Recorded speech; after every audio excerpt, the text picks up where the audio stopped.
തിരഞ്ഞെടുപ്പിൽ കേരളത്തിന്റെ വികസനം ചർച്ചയായാൽ പരാജയപ്പെടുമെന്ന ഭീതി കൊണ്ട് പുതിയ തന്ത്രം പയറ്റുകയാണ് പ്രതിപക്ഷ നേതാവ് വി.ഡി. സതീശൻ.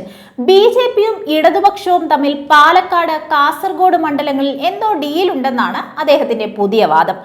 RSS സ്ഥാപകൻ ഗോൾവാൾക്കറുടെ ജന്മശതാബ്ദി ആഘോഷത്തിൽ പങ്കെടുത്ത ചിത്രത്തിനു മുൻപിൽ നിലവിളക്ക് കൊളുത്തുന്ന ചിത്രങ്ങൾ നമ്മൾ കണ്ടു. തൃശൂരിൽ സംഘടിപ്പിച്ച വിചാരധാരയുടെ പരിപാടിയിലും സതീശൻ പങ്കെടുത്തിട്ടുണ്ട്. ഇതെല്ലാം മറച്ചുവെച്ചാണ് സതീശൻ പുതിയ കണ്ടെത്തലുകൾ നടത്തി ജനങ്ങളെ കബളിപ്പിക്കുന്നത്.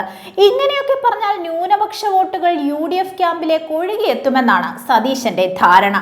കേരള രാഷ്ട്രീയത്തിൽ എപ്പോഴും ചർച്ച ചെയ്യപ്പെടുന്ന ഒരു വാക്കാണ് കോലീബി സഖ്യം.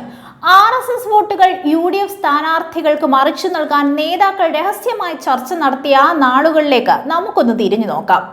BJP നേതാവ് KG മാരാരിന്റെ ജീവചരിത്രത്തിലൂടെയാണ് ഈ സഖ്യത്തിന്റെ പുറം കഥകൾ ലോകമറിഞ്ഞത്.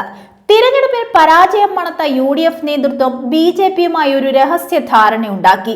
ബേപ്പൂർ നിയമസഭാ മണ്ഡലത്തിലും വടകര ലോക്സഭാ മണ്ഡലത്തിലും പൊതുസ്വതന്ത്രർ. കേരളത്തിലാകെ UDFനെ പിന്തുണയ്ക്കുന്നതിന് പ്രതിഫലമായി മഞ്ചേശ്വരം നിയമസഭാ മണ്ഡലത്തിൽ BJP നേതാവ് KG മാരാർക്കെതിരെ ദുർബലനായ സ്ഥാനാർത്ഥിയെ നിർത്തും. ഇതായിരുന്നു ആ രഹസ്യ ധാരണ.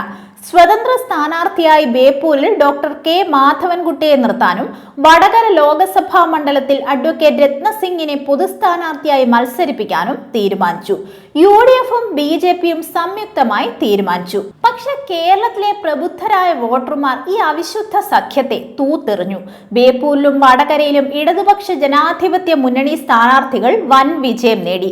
യഥാക്രമം TK ഹംസയും KP ഉണ്ണികൃഷ്ണനുമാണ് വമ്പിച്ച ഭൂരിപക്ഷത്തിൽ വിജയിച്ചത്.